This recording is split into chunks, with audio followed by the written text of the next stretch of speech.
Hey everybody, my name is Andrew Krauss and I am one of the co-founders here at InventRight, and I'm going to be doing a full hour of Q&A.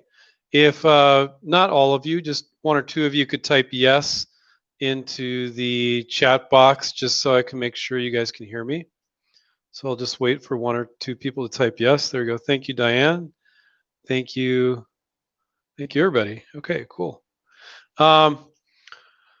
So we're gonna have fun today. I had a long day, but I always really get energized when I do these, and once I get going, you guys know you can't shut me up.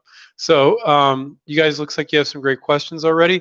If you have some questions, type them into the questions box when you go to webinars, the chat, and I'll get to as many as I can in an hour. So Stephen and myself, we co-founded InventRight about almost 21 years ago now, and we've been coaching and mentoring inventors ever since to license their products. We've had students in 65 countries, and we have students licensing and closing deals all the time. But more importantly, we're about mentoring and guiding you, giving you that real experience so that you can say, I get it, guys, I don't need you anymore. And you can license products the rest of your life. So we like to think really high level, that we're not just helping our students do deals, that we're helping you get those real life skills and real life experience so you can license products forever. Because it's a really cool business model that you can do with a day job or a side business, something that you could not do at all for a couple weeks or a couple months or even a year. Nobody's going to yell at you saying, where's my paycheck, where's my order? So you can go in and out of it. However, I do find that spending a consistent amount of time every week, 2 to 6 hours every week, this is what we tell our students, working on your projects is what's going to get you there. You can do it in fits and starts, but it doesn't really work very well. I think it's better to be consistent, make it part of your weekly routine. That's what we have our students do, and I see a few questions in here that I think I'll probably say the same thing later. Anyway, so let's get going, guys.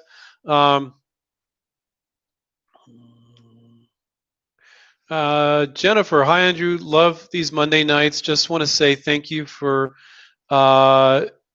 being so committed to the inventor community and giving back. My question is your question. First of all, thank you, Jennifer. I appreciate it. Is a PPA considered protected? Okay, so a PPA is a provisional patent application. So it's not a patent. And patent attorneys are very anal retentive about this, and I think partially it's justified. So there's no such thing as a provisional patent. Patent attorneys will tell you it's a provisional patent application. Okay, so you have to file you can file a provisional patent, and if you file a sorry, I even used it myself, didn't I? If you file a provisional patent application, it gives you a whole year to see if there's any interest, and it can legally let you say patent pending. So you send some marketing materials, you can put patent pending. It is not a patent. If you don't upgrade that provisional to a patent, you do not have that protection. Now, what it's doing is it's protecting you. Let's say I filed a provisional patent today. I would have the ability to say patent pending, but I can't go around beating people over the head going, you're violating my patent, because it's not a patent, because it's automatically granted. So when you file a provisional patent, it's automatically granted. You could scribble on a piece of paper with crayon, as long as you paid the fee and you filled out the information about your address and everything correctly, you get it. So you're always granted the provisional, because they don't review it at the patent office, okay? And we have some software called SmartIP. We help that helps our students and non-students file a provisional patent application. Then you just pay the $75 patent office fee. So the way we utilize a provisional patent is it gives you a year to see if there's interest, which is a great tool. It's amazing. For 75 bucks, you get a year to see if it's interested, and you can legally say patent pending. If they ask you it's a provisional, you should say it's provisional, of course.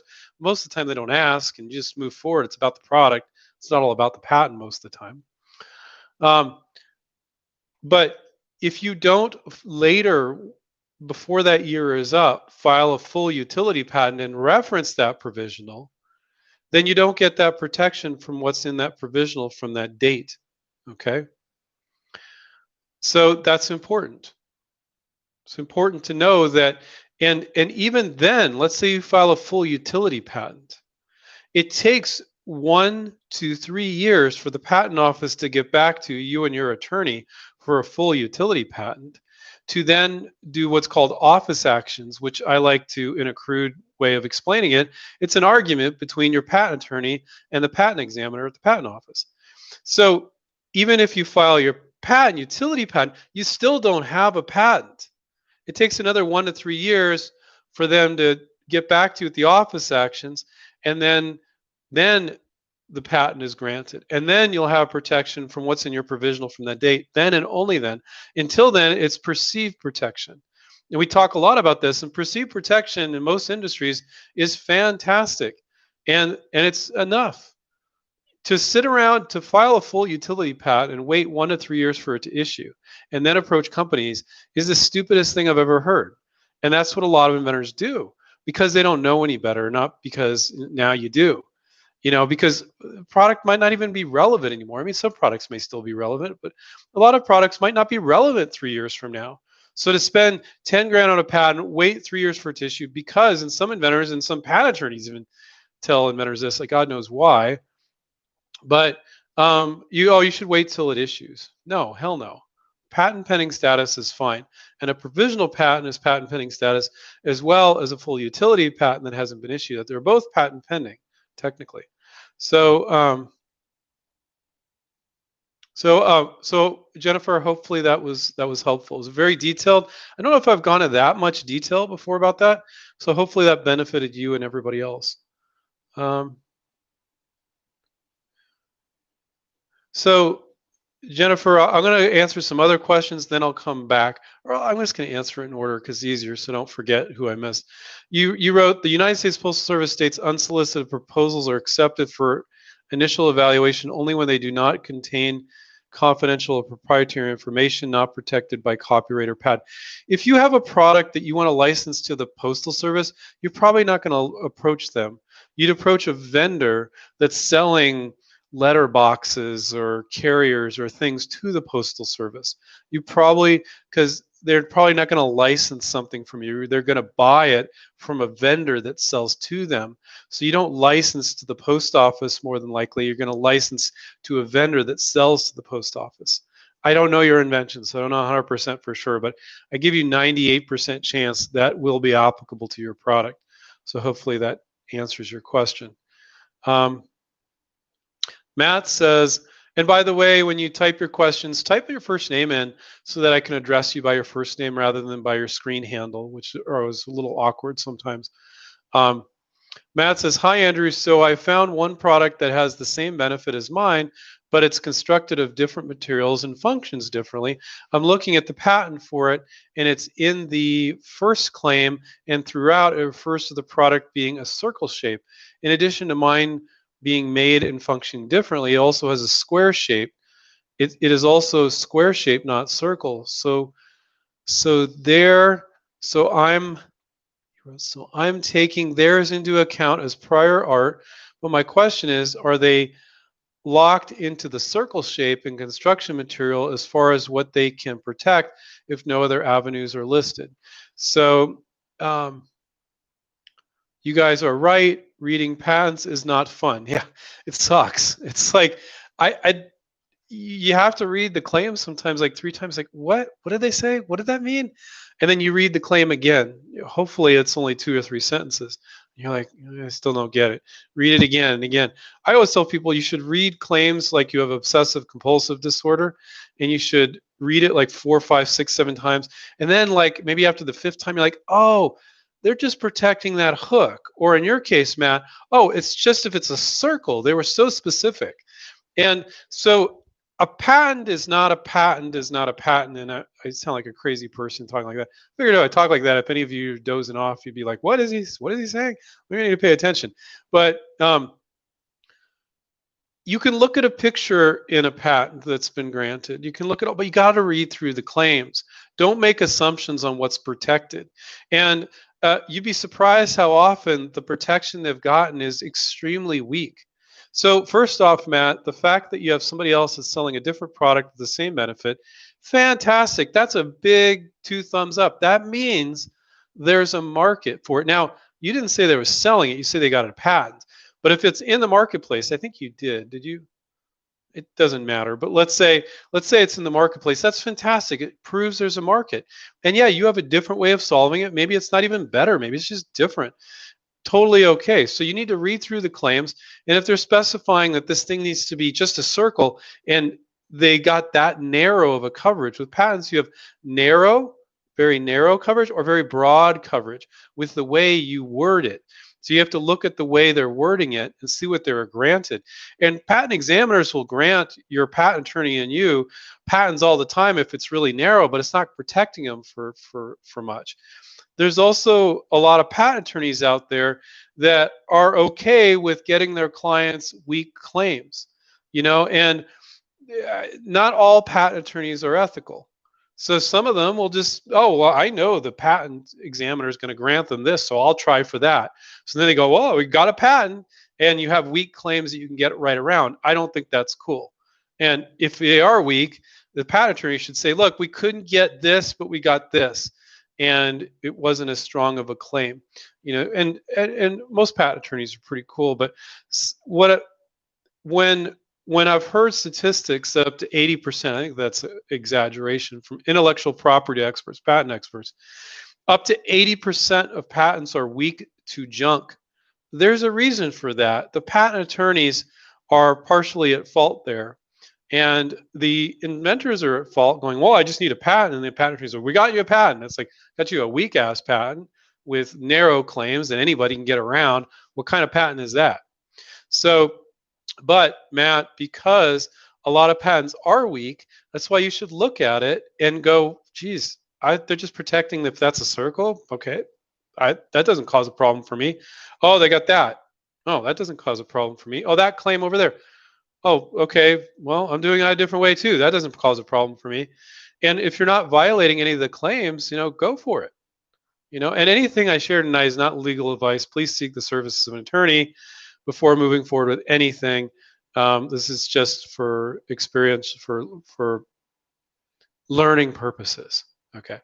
Um, let's see.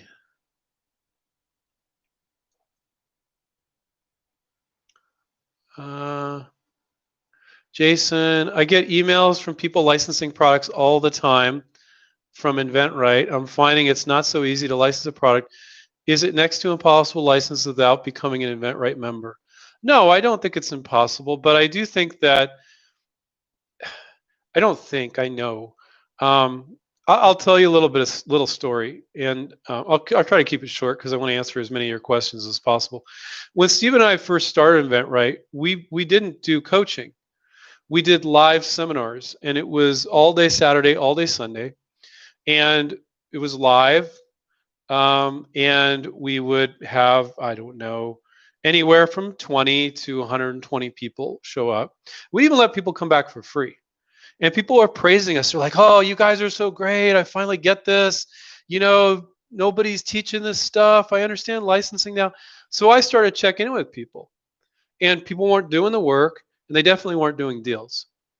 And I said to my business partner, Steven, I said, Steven, I'm not cool with this. People think we're fantastic. They tell us what we're teaching is great, but it's not, people aren't making the effort to get the real life experience, and they're not getting out there, and they're not closing deals. So I said, Steven, I want to be our first coach. So I was our first coach. Back then it wasn't 26 people in the company. It was Steven, myself, and his assistant, James. That was it. And I did bookkeeping, I did sales, I did customer service, and I did coaching, and I did it all pretty much.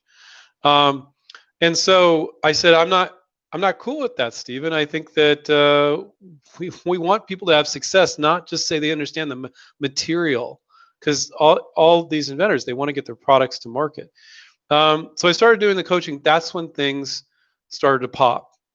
And it's a lot more work than doing a weekend seminar. Gosh, it's way more work. It's crazy work, but it's the only thing that works. So are our students licensing at an exponentially higher rate than our fans? Yeah, it doesn't surprise me at all because they're having somebody hold their hand. The inventor's like, "Oh, I'm going to do it like this," and the coach is like, "No, don't do that at all. Do it like this." But they don't even have to correct them on those things because when you're a student, the coach is looking at your product for this product. This is the right next thing to do. They're guiding you with your specific product in mind, and they're giving you a certainty that you're doing the right thing. So, Jason, I absolutely do think that you can license without our coaching, but is it going to be harder without somebody holding your hand that's been through it, without our negotiation coach, Paul, and our whole team? Yeah, it's going to be harder, but I think it's possible. You're probably doing some things wrong. I mean, like, I got a sell sheet from somebody just Friday, and it was terrible. It was absolutely horrendous. But when the inventor told me about their product, I'm like, oh, that's a really cool product. But the sell sheet was made no sense. It didn't. It wouldn't intrigue anybody to want to call back. If I was a marketing manager, I would have just ignored it.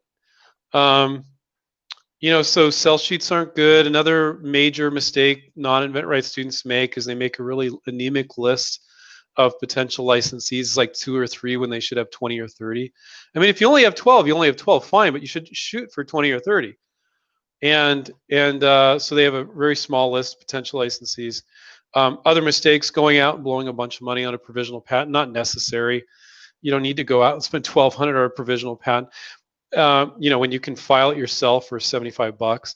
A lot of inventors, before they come to us, they get a false sense of moving forward by spending money on prototypes and spending money on patents.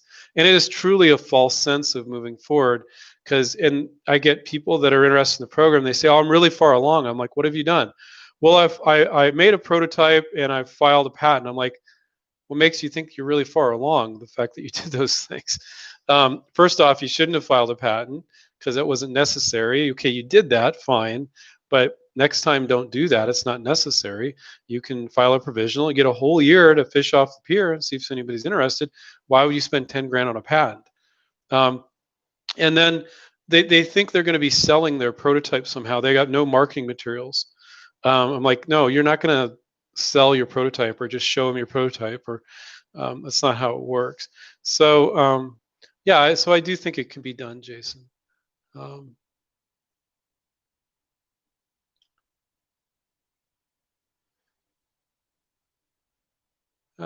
Jason says, one more question from Jason. What do you think is the best DRTV company to contact first? Do Top Dog Direct? Stephen and I interviewed them recently.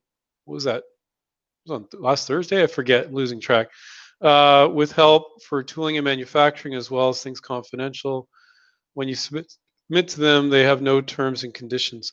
Yeah, I mean, if you filed your provisional patent, why do you need terms and conditions? I mean, you filed your provisional, you go ahead and show it to them. It's your protection.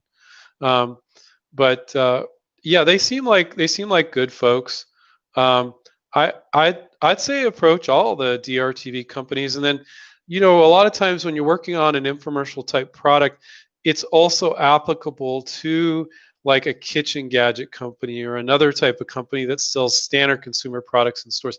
It's not if they can't understand what your product is without the video. If you can't if the company can't make the packaging understandable when you're walking down the store aisle at Walmart and you see the package, well then it's not going to be able to be sold at retail without an infomercial. Infomercials, you're able to sell stuff that most people will go, "What is that? I don't get it." But because they saw the infomercial, it will sell at retail. But you might have 2 lists. You might have the list of infomercial companies and then also a list of standard consumer product companies that can license it as well.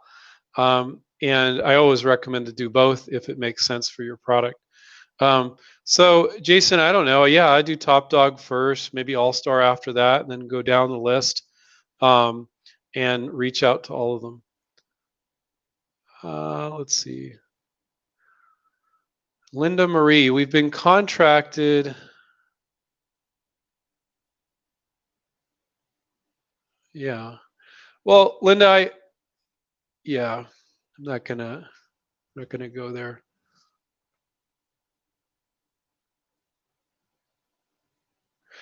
AJ, where does the royalty percentage normally come from? The retail price or the manufacturing price? It comes from the wholesale price. Neither of those, actually. You didn't get either of them wrong, AJ, but you asked a great question. So I'm going to give you the answer. It's the wholesale price. You can base it off whatever you want. Retail would be impossible, right? Because so many, you have sales all the time. There would be impossible to track that. You could base it on the manufacturing cost, but you're really basing it on the wholesale price. So it's the price the manufacturer sells to the retailer for. So if they're selling to Walmart, it's the price they're selling to Walmart for because it's easy to track. Because you can see, like, if you there's always an audit clause in the agreement and in the licensing agreement. And if you need to audit them, it's very easy to track what they sold to Walmart and Target and whoever else for. So the royalty rate should always be based on the wholesale price, which quite often is around half of the retail price. If it's retailing for $9.85, it's probably wholesaling for around 5 usually, and it can vary. But I've seen people do other creative stuff, but I would say 95% of the time, deals we do with our students or help them do, um, it's uh, it's based on the wholesale price. Uh, AJ also said, should your licensee provide you with sale numbers? How do you make sure they tell you the truth? You can kind of gauge it. You can talk to salespeople at their company too. Don't be shy about that. And go, okay, they're in this many stores. If it doesn't sell 1 unit per week per store, the store is pulling it anyway, if it's not selling. So you can kind of look at how many stores, you can kind of guesstimate. And you might not know for sure because you don't want to put the screws to them and audit them. Because in most audit clauses, the way we do it is if it's not off by more than 5%, you pay for the audit. That's only fair. But if it is off more than 5%, then they pay for the audit. But that's not a good thing to be randomly doing to potential licensees. It's better to talk to some salespeople, look how many stores they're in, get information about how many stores they're in. And yes, they're going to give you those sales numbers because they have to calculate your royalty. So if you feel like they're off, you can talk to them. Sometimes it's just a mistake. Stephen had he licensed that's our other co-founder. He licensed the Michael Jordan wall ball, which was a Nerf basketball game. You stick it on your door and you throw the Nerf basketball. In the back of the backboard is something you put in the door in your room if you're a kid or an adult, and you throw the Nerf basketball, and the backboard's actually Michael Jordan. Well, they did one, and they apparently licensed it out, or something happened where it ended up in cereal. And Stephen was just walking down the aisle one day, and because he likes looking at, this is back in the day, at cereal packages, because you have to be really clever to get things down to a low price. And he saw Michael Jordan, and one arm just didn't know what the other arm was doing. He really didn't think they did it on purpose. Sometimes, I've seen this happen before. It was really minor. A company will get bought out by a bigger company, and the bigger company doesn't know about the agreement, didn't get informed about it, and then the inventor's like, "Where's my royalties?" And they're like, "Oh, well, sorry, we didn't. They didn't let us know." It's not a big deal. So all the instances I've seen of it, it was just a mistake. Um, let's see.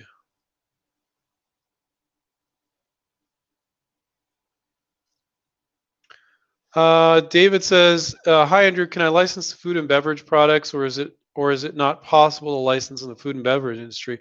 Yeah, you can license in food and beverage. The mega corporations there are kind of tough.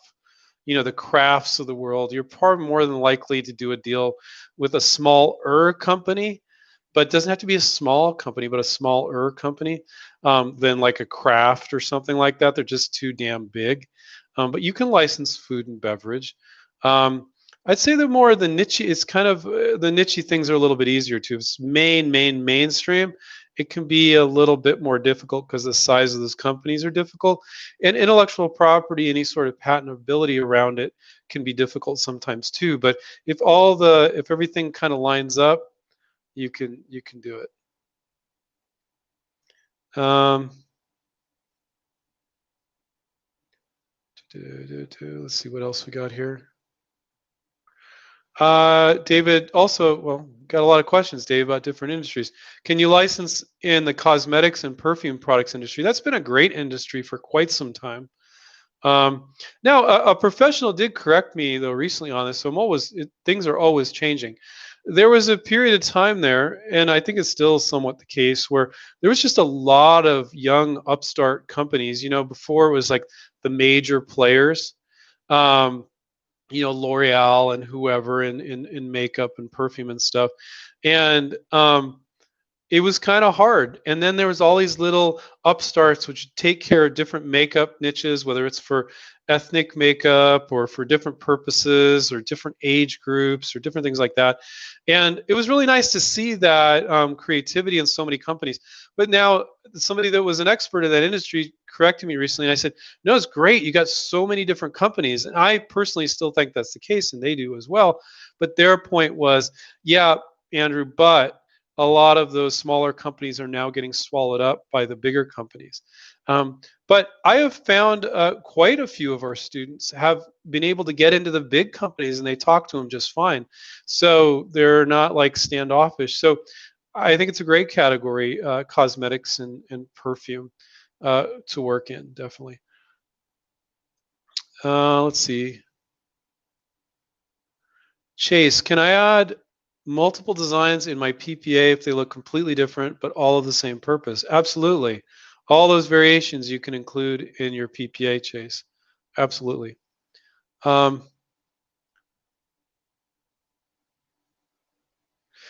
AJ, if my product is an added feature to an existing product and it changes the design, should I file a design patent instead of a utility? I can't answer that question, AJ, without knowing what the product is. Most of the time, design patents are not useful because just the way something looks, not the way something functions. But sometimes they can be very cleverly used. But there is no provisional design patent. There's only a utility patent. And then there's the provisional is for a utility provisional patent. There is no provisional design patent. So if you file a design patent, it's going to cost you at least $1,500. It's not something you can do yourself because you have to do very specific drawings. So without seeing your product, there's no way I could say, AJ. But most of the time, design patent won't be applicable. But you're saying it's an added feature to an existing product. Well, then patent the functionality of the improvement. If you're adding something to the existing product, I'm certainly hopeful that it's improving it in some way. So talk about what's the benefit of that? What's the utility, the functionality of that new improvement? So I don't know who told you you couldn't get a design. I'm not saying one way or another because I don't know what your idea is, but hopefully that was helpful to everybody.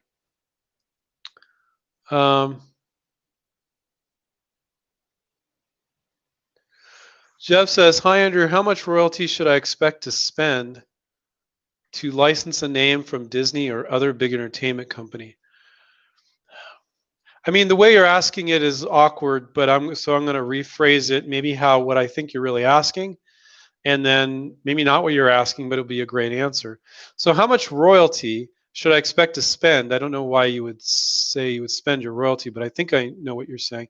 To license a name from Disney or other big entertainment companies. So I think what you're saying, Jeff, is if I get a Disney logo on here or Major League, baseball or whatever it is on my product too, I think what you're saying is we're going to have to pay a royalty to them for the name. So let's say Disney. Let's say my daughter's really into, why am I forgetting the name of it now?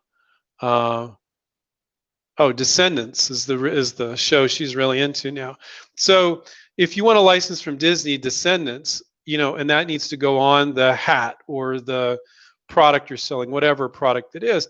Yeah, and most of the time when it's Disney or an entertainment company, with Disney, they don't make much of anything. So a lot of the products you see that say Disney, they're not Disney's product. Somebody else manufactured it, and then they're paying Disney a royalty to put Mickey Mouse or something on that product.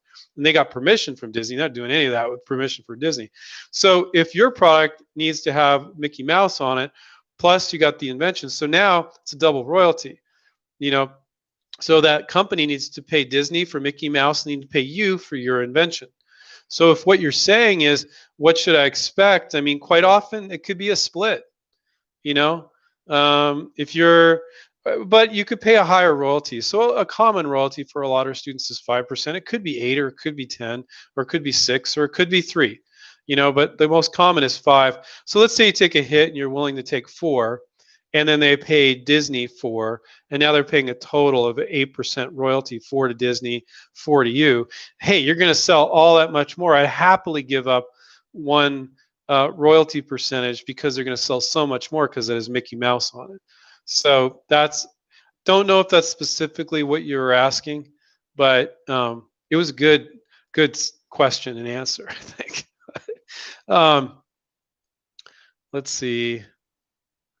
Rainflake, hey, good to see you, Andrews. Good to see you too. I remember your handle well. Victor says, can you talk more about SmartIP and about how it works? Yeah, it's just a software we created with patent attorney Jane Quinn. You can get it on inventright.com, inventright.com, and it walks you through writing a provisional patent, and then it poops out a PDF that you can send to the patent office. Yeah, I'm being silly there, but it poops out a PDF, and then you can submit that to the patent office, and as a provisional patent. It's just that simple. One thing that I'll give you a tip that's not in there is that, and I've given this tip before, guys, that 80% of filing a good provisional patent is just being an inventor. 80% of it.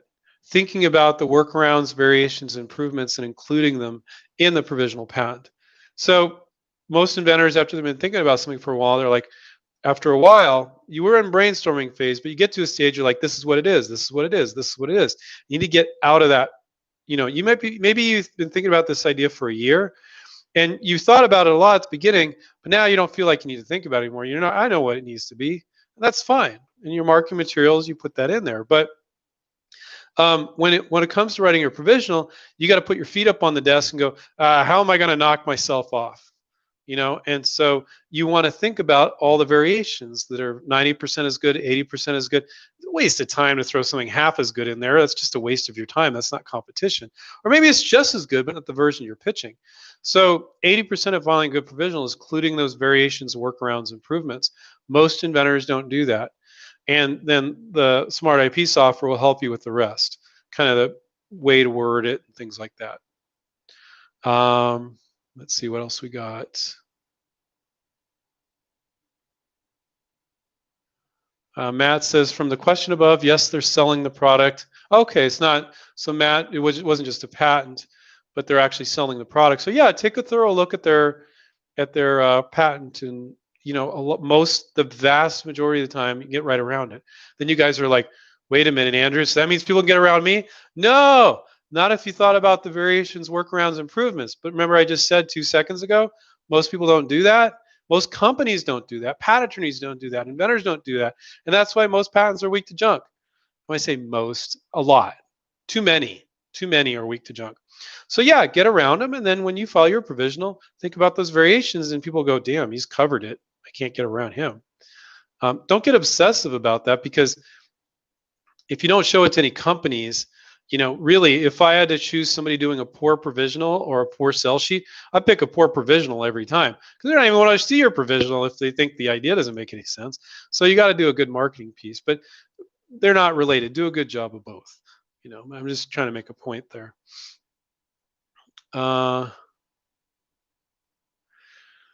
Thank you, Andrew. And I love this class. Suzanne question, do you have a list of attorneys that you and Stephen like and would recommend? Well, here's the question. Why do you need an attorney? So yes, we do actually have an inventor-friendly list of attorneys on our website. So if you go to inventright.com, you can find that on our website. But why do you need an attorney? You can file a provisional by yourself. Now, if you get interest from a company, and you can get them to give you the money to then give that to your attorney, they file a patent and they'll reference the provisional. So at that point, it makes perfect sense to get an attorney. You filed a provisional, you got interest from a company, you did a deal with them, and part of doing the deal is that you're going to get the full patent. That makes sense at that point to get a provisional, to get a patent. Absolutely. With the licensing attorney, the people that write licensing contracts, different kind of attorney now. Patent attorney, licensing attorney, not the same thing. Patent attorney writes patents. Licensing attorneys just do licensing contracts. I wouldn't go to a licensing attorney. I would go to us. We're way more likely to help you close a deal. Licensing attorneys are notorious for nitpicking deals to death to get more billable hours. Before you know it, they pissed off the company, the deal's dead, and they still send you a bill. And so our negotiation coach, Paul, is much better at guiding our students to do deals. And then once you have that experience, you can do deals yourself and you can get deals to 95% done. We do always tell our students when a deal's 95% done, before you sign it, always have an attorney review it. But if you can get there and you can get deals to 95% done, wouldn't that be fantastic?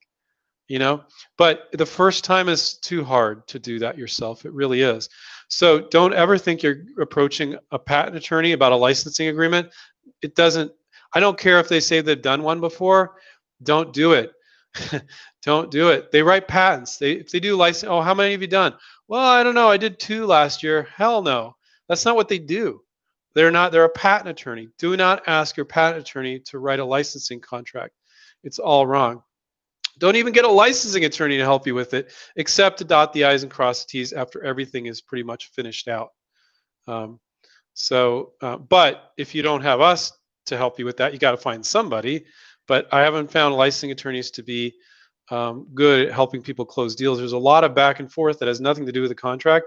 You know, when you get to the contract, they're like, I'm fighting for you. And it's like, no, you're killing the deal for me. Don't do that. So be very careful about that. But yeah, you can go, and we do have a list of inventor-friendly patent attorneys on our website, and it's pretty cool.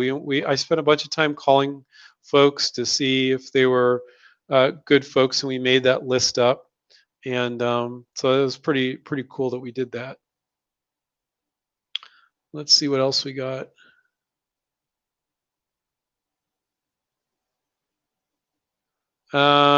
Dong Guo. Hi, Andrew. Good to see you every Monday. Thank you for your time.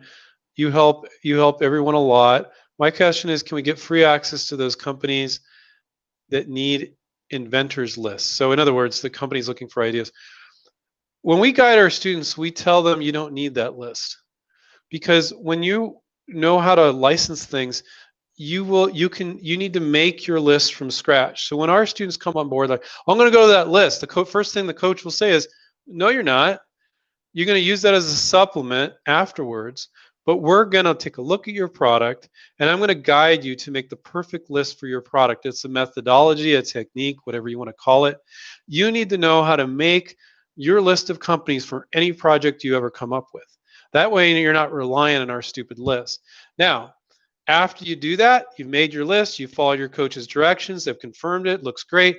Okay, then you can use our list if you're a student of ours as a supplement and go, okay, is there somebody I missed? That's fine. But all the list is a bunch of companies that we call and said, are you or aren't you open? Yes or no. It's a 1 or a 0, yes or no. And if they said yes, great, we add them to that list. If they said no, we don't add them to the list. There's no names or contact information or things like that. So the thought that you need somebody to give you this magical list is garbage. You don't need that. You need to become empowered to know how to make your list. It's one of the easier parts in the process. It's fairly time consuming, but you need to know how to do that. Invention promotion companies cater to this misbelief. They go, oh, well, we've been doing this forever and we have all the contacts. We'll do it for you. It's BS. It really is. So Dong Guo, don't feel like somebody needs to give you a list. And it's actually more time consuming to make that list than just to make your list from scratch. Because let's say you have a kitchen gadget and there's a category, it's like kitchen, and there's 600 companies there. If you did it right, you don't like blast 600 companies. You want to look at every company's product line. Now you're looking at 600 companies' product lines. It's very time consuming. If you do it the way that we teach, you'll know that they're qualified and it's going to be faster actually. So I think it's fine that people use our list as a supplement, but it's never the main way to make a list. And no, you need to be a student to get access to that. Let's see. Great questions, guys.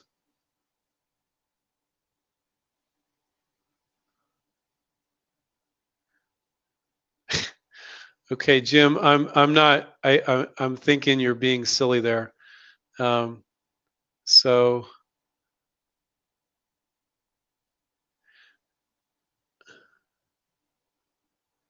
let's see if I can find. God, now I lost it. Yeah, I'm not buying it, Jim. If you want to reach out to me, but Jim's like, I thank you for your videos. I was able to license my product in a matter of days and was able to get a 17% royalty on the wholesale for my invention. Yeah, I don't know about that, Jim.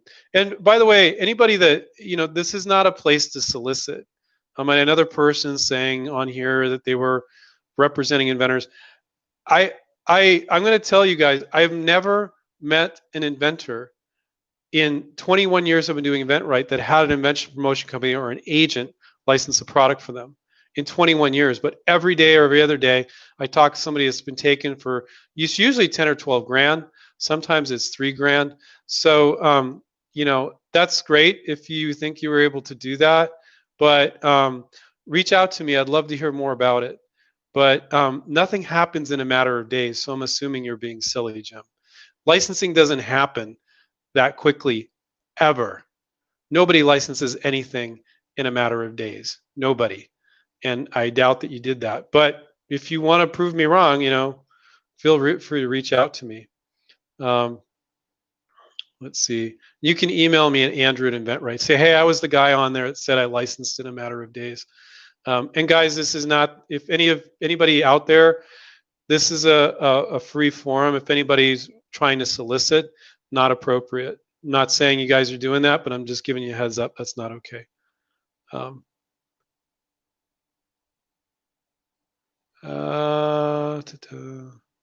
okay, Loco, John, nickname Loco Beats. That's kind of a cool handle. Hey, Andrew, my question is this. I have an invention being prototyped at the moment with the intent to secure with a PPA ASAP. Great. I realize there can be two variations. Should I protect both? Yeah, you should protect both in the PPA, but with the prototype, I'll probably just move forward on the one that you think is most viable and show them that version, you know? Um, so that's what I would do. I would definitely write up both in your provisional patent. Absolutely.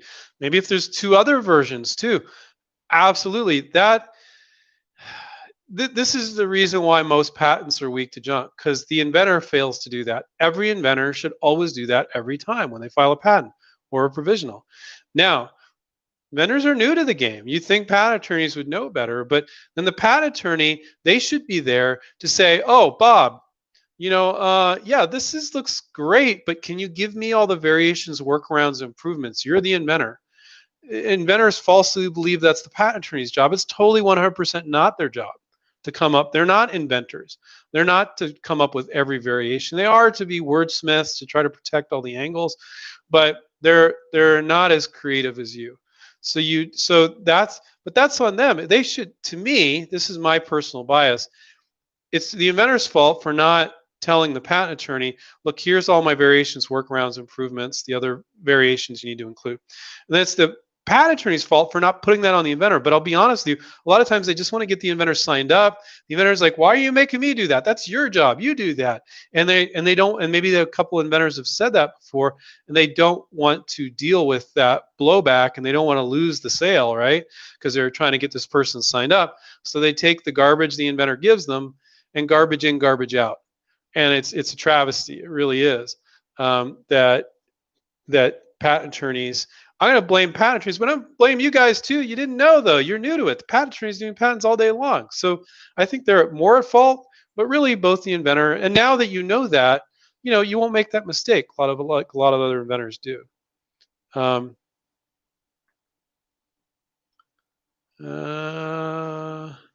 Okay. Upscale lures. What do you do to get a company to look at your sell sheet after they said they're unable to accept outside product submissions because they want to protect their own interests? Well, the question is that something the gatekeeper said? Is that a marketing manager said? If just the gatekeeper said that picked up the phone, I might reach out to a marketing manager on LinkedIn, see if they say the same thing. And 2-3 people in the company all say the same thing. Okay, they're closed. You're just done with that company. That's okay. It's more an anomaly. It's not the norm. It's the exception these days. It really is. So, and if they're a really really small company, well then you know, okay, that was the CEO that told me that. But analyze upscale lures, like who told me that? Because I've had people that said, oh, the gatekeeper said they weren't open it. They reached out to ideas. They reached out to a marketing manager, and they're like, yeah, send it on over. And then other companies, you could reach out to 8 people in the company. Everyone will give you this templated answer, because their attorney got to them, and you're like, okay, that's a brick wall. But one person, don't assume that's a brick wall. You're just being polite again, saying, are you open to submissions? So I might approach one more person within the company and see if they say the same thing. Uh, let's see. Uh, yeah, I don't know how to pronounce this handle. Yes, itchy finger, I guess. It's such a simple idea that I'm so scared that anybody would just take it and run with the ball because I'm just a small guy here in Lubbock, Texas. What should I do? So, yeah, and that's what's fantastic. The patent office gives us something fantastic called a provisional patent application. So you can file one, Yitchy Finger is your handle, for $75, and that's your protection. You could put patent pending on the sell sheet. Just because it's a simple idea doesn't mean it's not patentable. And just even if it's not patentable, our students license stuff that's not patentable all the time. Companies like, yeah, we don't care about patents. So even if you're not sure, file the provisional patent for 75 bucks. And if they are interested and they want to grill you about what are you actually patenting here, great. But a lot of companies don't care. They're just like, oh, patent pending, very professional. Oh, I like this product. I like the sell sheet. Let's talk. So upscale lures, you can do it. You're not just this little guy. You're the creative person that these people in corporate America aren't. I don't want to beat up everybody in corporate America. There's creative people there, but a lot of people aren't. It squelches creativity. And you're a guy from Lubbock, Texas, and you have creative ideas that are more creative than the stuff they're coming up with. So don't ever put yourself down or think you don't have something to offer. You have something to offer, your creativity and thinking outside the box that they don't have. And that's enough. You don't need anything more than that. You don't need to be a big company or anything like that. So hopefully that you found that helpful. Um, Suzanne, Suzanne, right? Okay, I'll get my deal to 95%, and then reach out to you guys. That's not what I'm saying, Suzanne.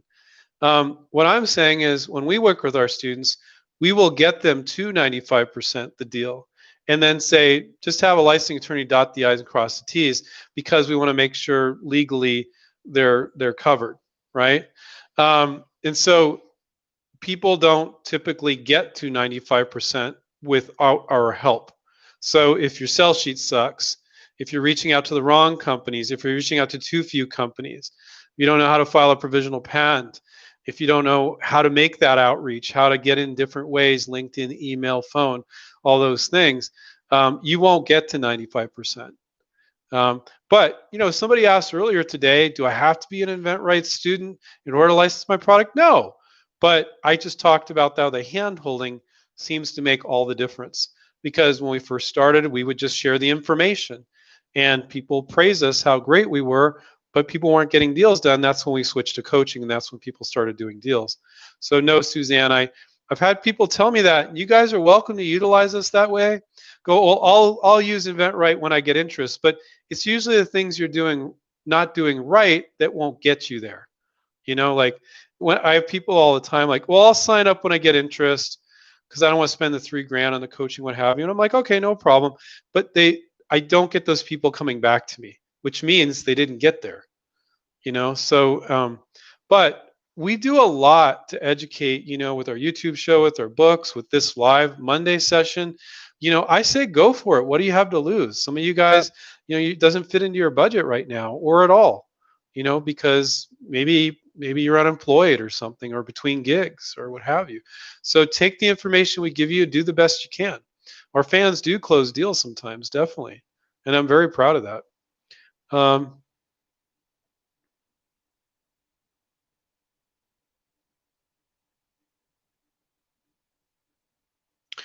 Yeah, Jen just wrote back, USPS, United States Postal Service, open innovation. They accept unsolicited proposals, but it says they cannot contain info not protected by a patent. By patent, I have a PPA. Can I submit? Yes, you can. But like I said earlier, you probably don't want to be submitting to the post office. When you license, if it's something they're going to use in their facilities, they're going to buy that from a vendor. You want to be licensing to the vendor, not to the post office. Okay, but and that submission portal isn't probably for inventors, it's probably for vendors, but I don't know that for sure. So, but for the most part, you're going to be licensing to vendors that sell to them, not to them. And that goes for a lot of other situations as well. Inventors get confused on that. Spencer says, hey Andrew, is it harmful to advertise a product idea on Facebook using a concept art to gauge interest? I saw a product for Segway that they don't make advertised on Wish. Good strategy. Okay, I don't know what that means, but no, I think it's a terrible idea. When you license, you want to keep it all private, keep it to yourself, and you want to privately show it to companies. They're not considered public disclosure, so it doesn't start what's called a 1-year on bar rule from ticking. So technically, you could file a provisional again. You won't get the original date, you get the new date if you needed to go beyond a year. But why do you need to go beyond a year? You're usually going to figure out in a year if the product's going to make sense. But it's a terrible strategy. You're giving people plenty of time to knock you off. It's not going to prove anything. They don't care if 100 people liked it on Facebook. They don't care if 100 people bought it on Facebook. That's abysmal numbers to them. They might be selling 50,000, 500,000 units. So I don't think it's a good strategy at all. Sometimes people, very occasionally, this happens very rarely, but sometimes there's students, they're like, I'm not getting traction. I want to put it up on Facebook. And I'm like, why? Well, I want them to see that people are liking it. I'm like, that means nothing. They didn't spend any money on it. It means nothing. And even if you sold 100 units, they'll go, you sold 100 units?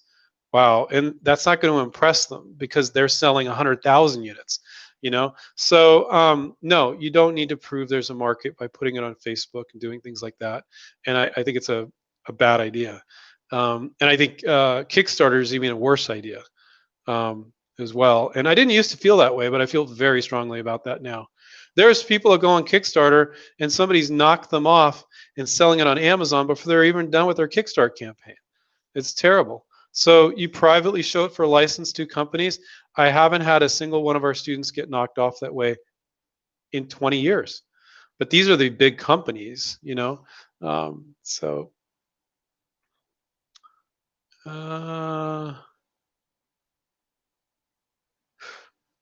Alex says, don't you think it's only best to submit to companies that give your direct replies on your emails? I don't know what you mean by that, Alex. I mean, I think what they get busy sometimes. So I'm sorry, something caught in my throat. So sometimes you're submitting to a bunch of companies and the bunch won't reply to your email. You'll send a second, a third, a fourth, and the fifth time they reply. So it doesn't mean that they're a bad company. These are marketing managers that are inundated with emails and things to do. And sometimes you just need to hit them up again. Maybe if they're not responding to, I've seen this happen so many times, they're not responding to emails at all. But then you go on LinkedIn, they respond within hours. Or you call and it's immediate, or vice versa. You need to use all your different techniques.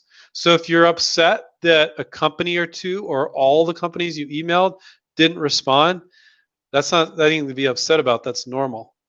Now, they might not have responded because your sell sheet was sucked. I mean, I saw one just the other day. It was terrible. Nobody should ever be sending that sell sheet. Maybe they don't respond because they don't think you're professional. Maybe you've sent a long rambling email. There's a lot of reasons why they don't respond. Maybe they're just freaking busy and they got a million other things going on and you need to send it to them more than once. So but yeah, it's nice when they respond directly via email, but they don't always do that. Beth said, thank you so much, Andrew. InventRight program is amazing. And you give us 4 exclamation marks. Is that 3 or 4? I can't tell. I think it's 3. Tommy said, thank you, Andrew. A couple exclamation marks. Um, uh, Daniel Faltz. Are times changing when it comes to inventors and company relations?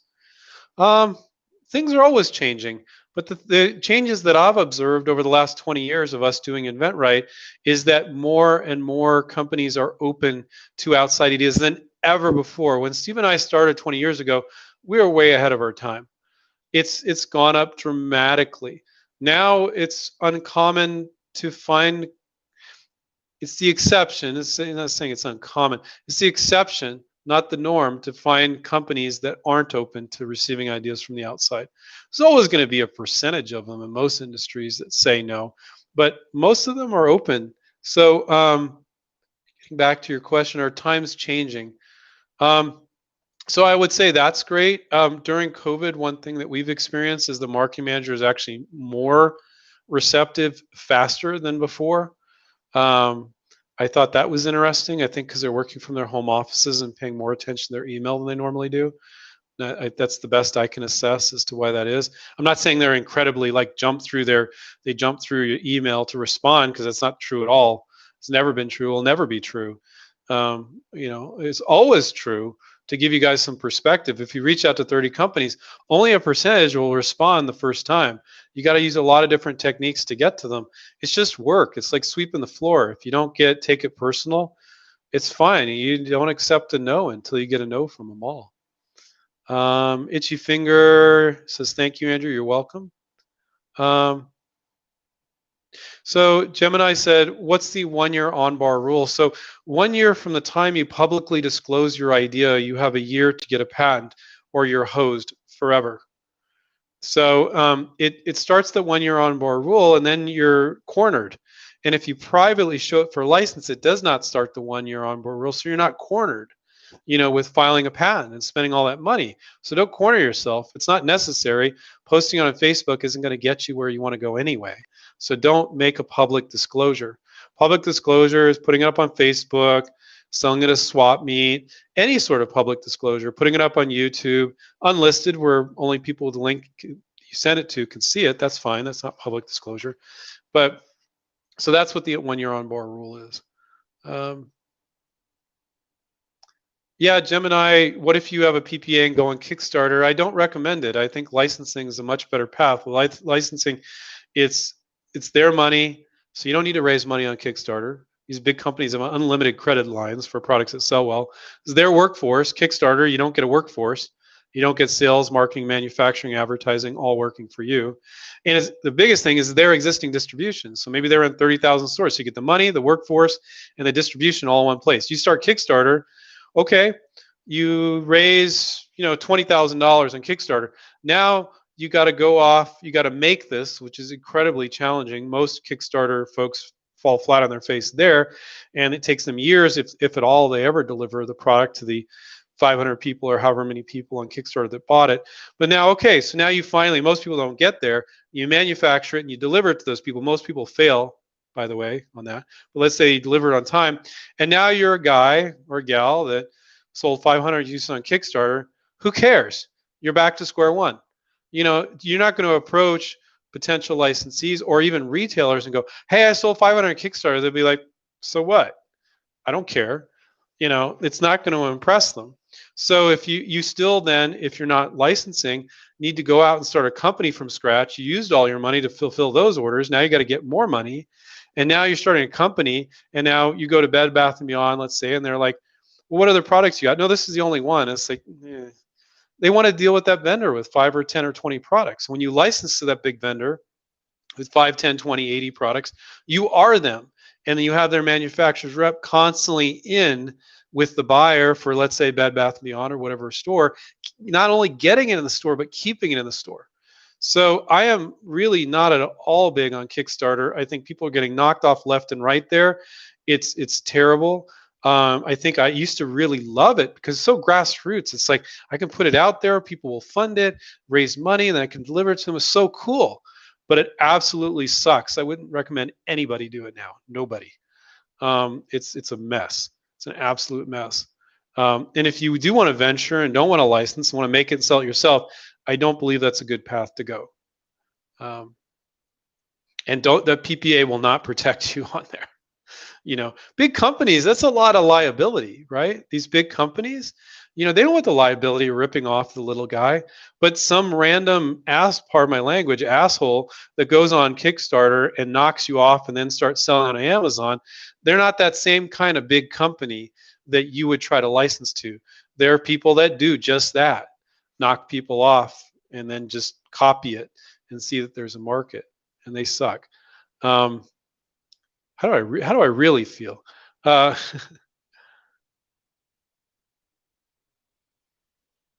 oh, well, Sam wrote, at what point should I consider signing up for coaching? Also, how many ideas should I have before signing up? I always say it like this. You have to have the one idea that you really want to work on next, or you're like, hey, I'm open to working on any of these 8.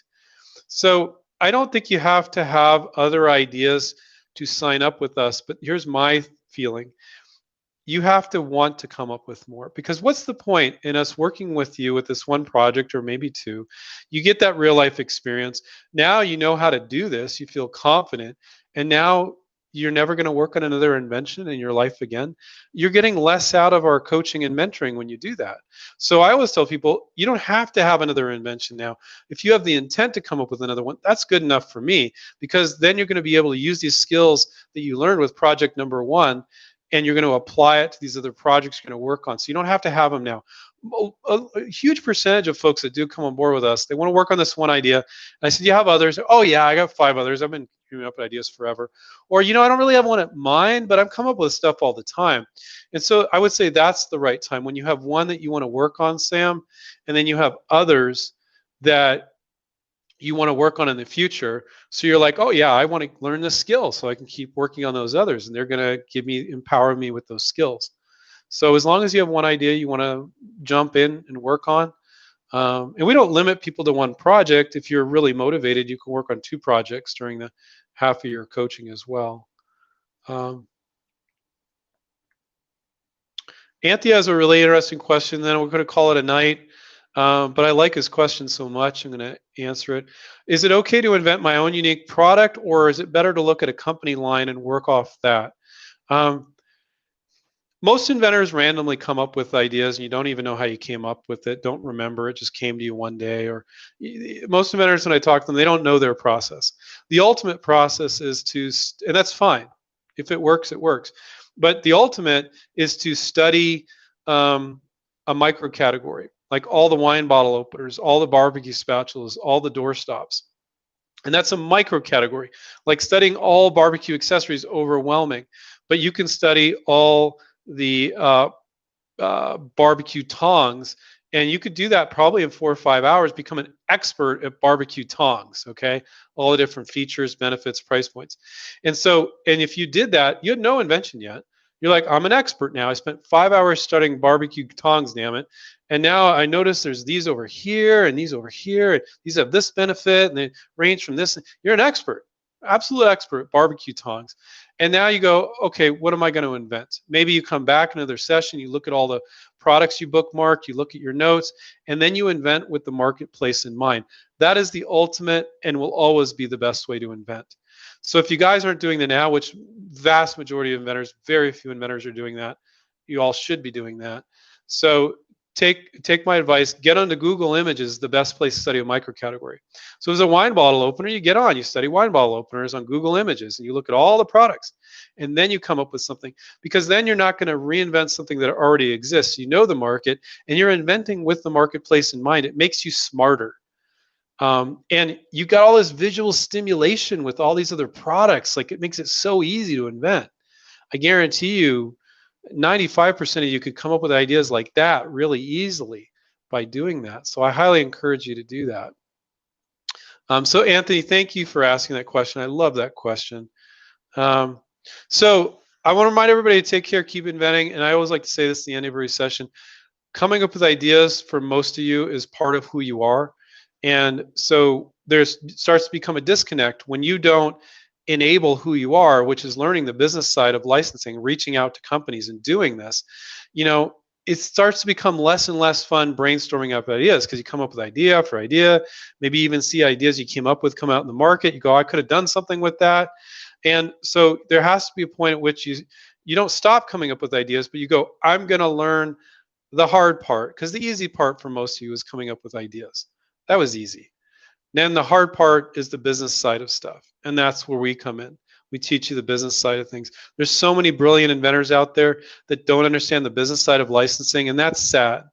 And that's why we really want to educate our inventor community, the inventor community, using our YouTube show, using our books, using this live Monday Q&A.